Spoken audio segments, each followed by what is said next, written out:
کہ تحائف وصول کیے, خود اس بات کا اعتراف کیا اپنے اعترافی بیان کے اندر کہ جناب میں نے تحائف وصول کیے ہیں, اور جو تحائف ہیں اس میں سے کچھ تحائف ایسے تھے جن کی مالیت 30,000 روپے سے کم تھی, وہ بھی میں نے اپنے پاس رکھ لیے. کچھ تحائف تھے بہت زیادہ قیمتی, وہ میں نے مارکیٹ میں بیچ دیے اور اس سے بھی میں نے رقومات حاصل کی. لیکن کچھ ایسے تحائف تھے جو میں نے بیچے ضرور, لیکن میں یہ بتانا بھول گیا کہ جناب کہ یہ ان تحائف کو اپنے جو اثاثہ جات ہیں ان کے اندر میں ظاہر نہیں کر سکا, وہ جو گوشوارے تھے ان کے اندر ظاہر نہیں کر سکا. لیکن جیسے ہی اگلا سال آیا میں نے وہ گوشوارے اس میں اپنی آمدنی کے اندر ظاہر کر دیا, لہٰذا میری طرف سے کسی قسم کا کوئی بھی غیر قانونی عمل نہیں ہوا. لہٰذا الیکشن کمیشن کیسے مجھ سے یہ سوال پوچھ سکتا ہے؟ انہوں نے 60 صفحات پر مشتمل جواب دیا, اور پہلی ویڈیو کے اندر بھی میں نے آپ کو اس کا کچھ حصے بتائے تھے, لیکن جب وہ جواب دیکھا تو جناب وہ جواب تو بڑا پھڑکا دینے والا جواب ہے. اس کے اندر انہوں نے کہا جناب الیکشن کمیشن میرے خلاف یہ کارروائی ہی نہیں کر سکتا,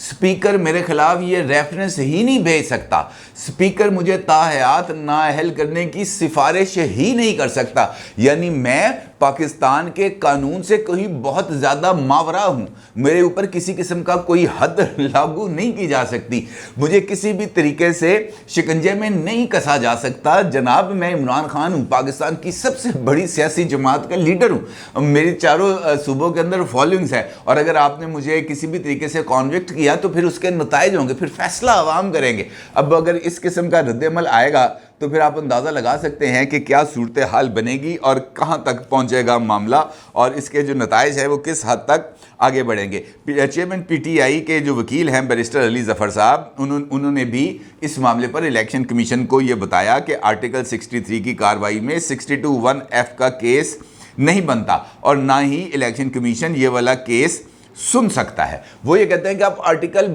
جو ہے نا 63 اس کے تحت کارروائی کریں, آپ آرٹیکل 62 کے تحت کارروائی نہ کریں. اب آرٹیکل 62(1)(f) جب آتا ہے تو پھر تو تاحیات نااہلی ہے نا, یہ تو چھوٹا موٹا جرم ہے, اس کے اندر تو ڈانٹ ڈپٹ کر کے ذرا بندے کو سائڈ پہ کیا جا سکتا ہے, تو معمولی سے معاملات ہے. لہٰذا اس کے اندر آپ ہمیں نہ سنیں. اگر آپ نے کارروائی کرنی ہے, اگر آپ نے کوئی آئی واش کرنا ہی ہے تو آئی واش کریں آرٹیکل 63 کے تحت, 62 کے تحت نہ کریں, کیونکہ جب آپ 62 کے تحت کارروائی کریں گے تو اس میں معاملات جو ہیں وہ بگڑ جائیں گے. پھر وہ یہ کہتے ہیں کہ عمران خان صاحب نے جو تحائف بیچے اس کے عوض انہوں نے 3 کروڑ روپے سرکاری خزانے میں بھی جمع کرائے ہیں. اب تحفے بیچے 14 کروڑ روپے کے, اور یہ تو بڑا منافع بخش کام ہے. عمران خان صاحب تو آج سوچ رہے ہوں گے یار میں کاش آج بھی وزیر اعظم ہوتا. شہباز شریف صاحب کو تو اتنے تو تحفے مجھے مہنگے نہیں ملے جتنے شہباز شریف کو مہنگے مل گئے. اس کی تو 2 گھڑیوں کی مالیت ہی کو 18 کروڑ روپے ہے, جو خود بتائی گئی ہے کہ جناب 18 کروڑ روپے کی صرف 2 گھڑیاں ہیں. اس کے علاوہ گولڈ کے کف لنکس ہیں جن کے اوپر ہیرے جڑے ہوئے ہیں. اس کے علاوہ کچھ ایسی نادر قسم کے جو پتھر ہیں, نوادرات ہیں, ان سے بنی ہوئی تسبیح ہیں, کچھ اس قسم کی اور بھی چیزیں ہیں جس کے بارے میں شہباز شریف نے کہا کہ جناب میں ان میں سے کوئی چیز اپنے پاس نہیں رکھوں گا. باضابطہ طور پر انہوں نے اس کا اعلان بھی کر دیا, اور انہوں نے وزیر اعظم ہاؤس کا جو عملہ ہے اس کو اس بات کی ہدایت بھی کر دی کہ جناب یہ جو توشہ خانہ کے تمام تحائف ہیں, جن کے اندر یہ تحائف بھی ہیں جن کو بھی ریسنٹلی ملے ہیں عرب ممالک کے دورے کی وجہ سے, تو ان تمام تحائف کو ایک بنائیں, ایک جسے ہم کہہ سکتے ہیں نمائش گھر, وہاں پر یہ تمام چیزیں رکھیں اور اس کی جو ہے نمائش کی جائے. لوگ آئیں پرائم منسٹر ہاؤس آ کے دیکھیں کہ پاکستان کے وزرائے اعظم کو کیسے کیسے تحائف ملتے ہیں. انہوں نے یہ نہیں کہا کہ یہ بھی پیسے میں کم دے کے اپنے پاس رکھ لیتا ہوں یا اس کو بیچ کے میں کوئی سرکاری خزانے میں پیسے جمع کرا دوں گا. انہوں نے بڑی اچھی مثال قائم کی ہے, اور عمران خان صاحب آپ آج سوچ رہے ہوں گے کہ یار اگر میں اس وقت وزیر اعظم ہوتا تو میری آمدنی میں کم از کم 18 کروڑ روپے نہ صحیح 15 کروڑ روپے کا تو اضافہ ہو جانا تھا, کیونکہ یہ گھڑیاں بیچ کے انہوں نے پھر 3 کروڑ روپے جمع کرا دینے تھے. 15 کروڑ روپے کی نیٹ آمدنی تھی جو ان کے ہاتھ سے ضائع ہو گئی ہے.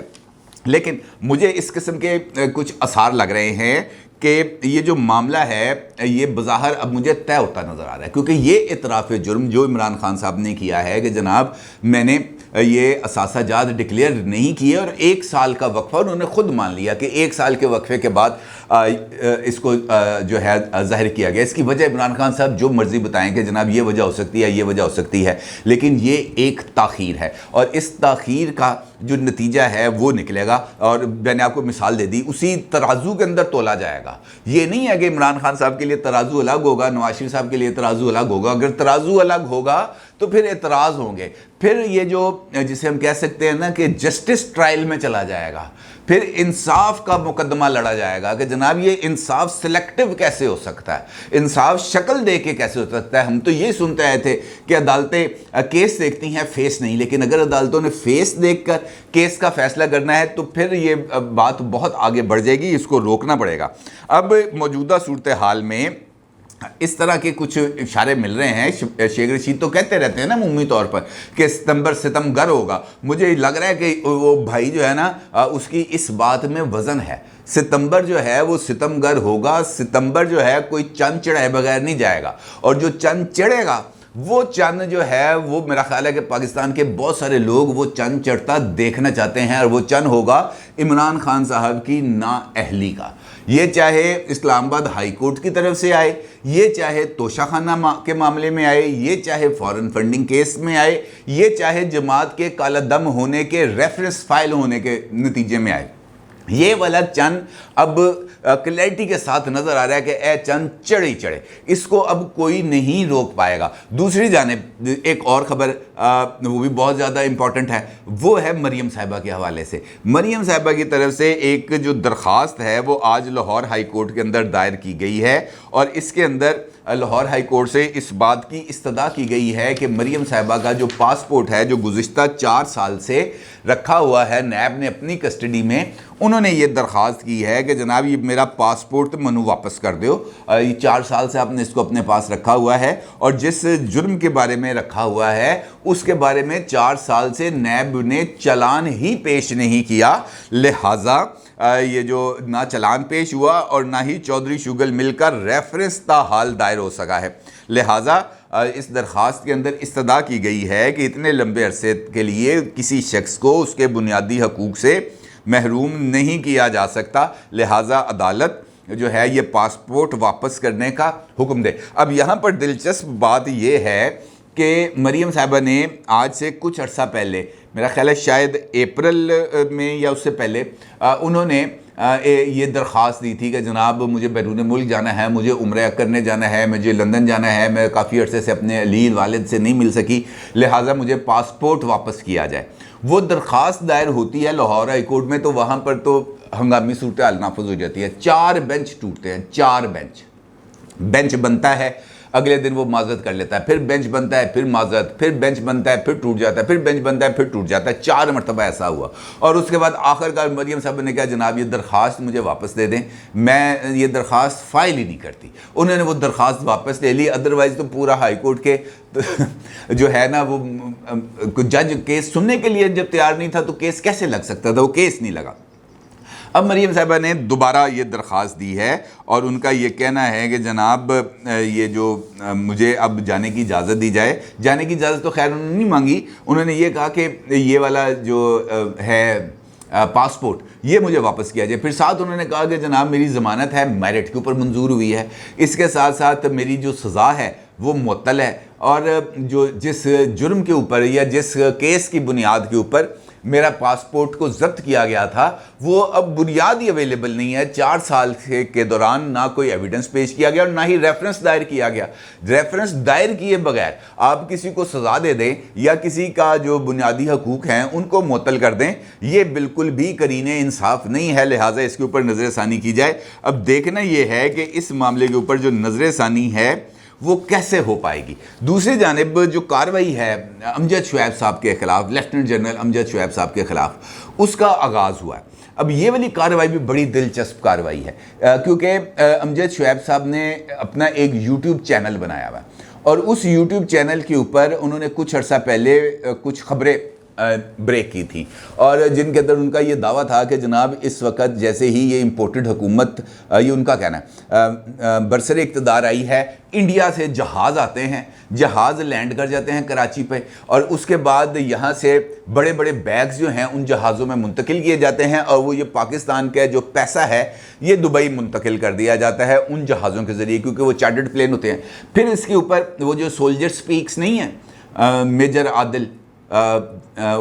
راجہ, ان کی طرف سے بھی یہ والی بات آئی۔ پھر شاہین صاحبائی صاحب نے باضابطہ طور پر ایک ٹویٹ کر دیا، انہوں نے کہا کہ جناب مجھے اس بات کی پکی انفارمیشن ہے کہ یہ والی کارروائی ہوئی ہے، جہازوں کے اندر پیسے رکھے گئے ہیں، اور اس معاملے کا نوٹس لینے پر جو ایئرپورٹ سیکورٹی فورس کا ایک اہلکار تھا اس کو نوکری سے نکال دیا گیا، اس کو سسپینڈ کر دیا گیا، اس قسم کا انہوں نے ایک ٹویٹ کیا تھا، لیکن ہوا کچھ نہیں۔ ابھی ریسنٹلی پھر انہوں نے ایک ویلاگ کر دیا، اور اس ویلاگ کے اندر انہوں نے اس بات کا الزام لگایا کہ جناب جس وقت شہباز شریف صاحب قطر کے دورے پر گئے تھے، وہاں پر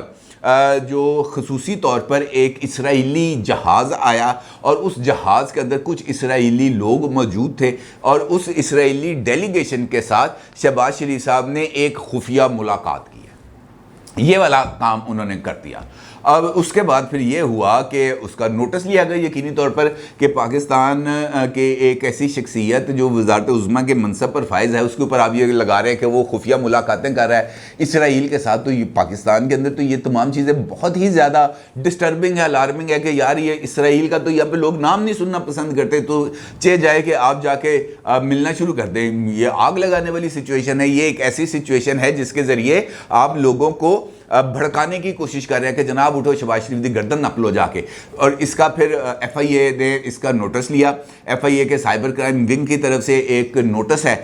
وہ بھجوایا گیا ہے امجد شعیب صاحب کو، لیفٹیننٹ جنرل امجد شعیب صاحب سے، اور ان سے یہ کہا گیا ہے کہ جناب آپ پیش ہوں اور آگے بتائیں کہ جناب آپ کا یہ سورس آف انفارمیشن کیا تھا اور آپ نے کس بنیاد کے اوپر یہ والا ویلاگ کیا ہے۔ امجد شعیب صاحب کا یہ کہنا ہے کہ ان کو ابھی تک کوئی نوٹس نہیں ملا۔ دوسری جانب یہ جو دفاعی تجزیہ نگار تھے نا، انہوں نے بھی بڑی ویسے نا انی مچا کے رکھی تھی، جسے میں نے آپ سے گفتگو کے آغاز میں کہا کہ آئی ایس پی آر نے عمران خان کے دور میں باضابطہ طور پر چند لوگوں کا ایک لسٹ جاری کی تھی۔ انہوں نے کہا جناب یہ دفاعی امور پر یہ لوگ جو ہے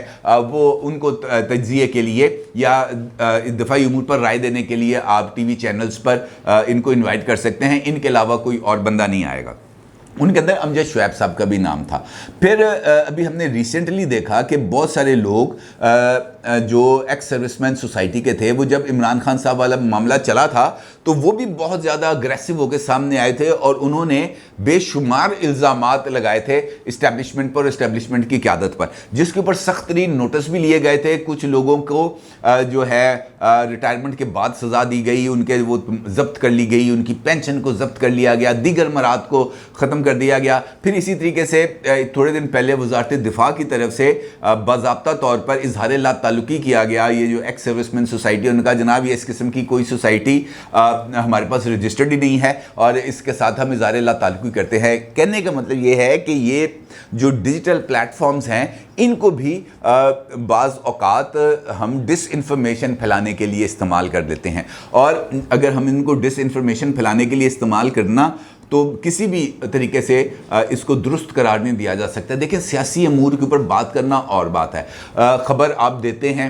4 خبریں آپ دیتے ہیں، 2 ٹھیک ہو جاتی ہیں، 2 غلط ہو جاتی ہیں، 2 باؤنس کر جاتی ہیں، سیاسی بات کرنا اور چیز ہے۔ لیکن ریاستی امور کو اس طریقے سے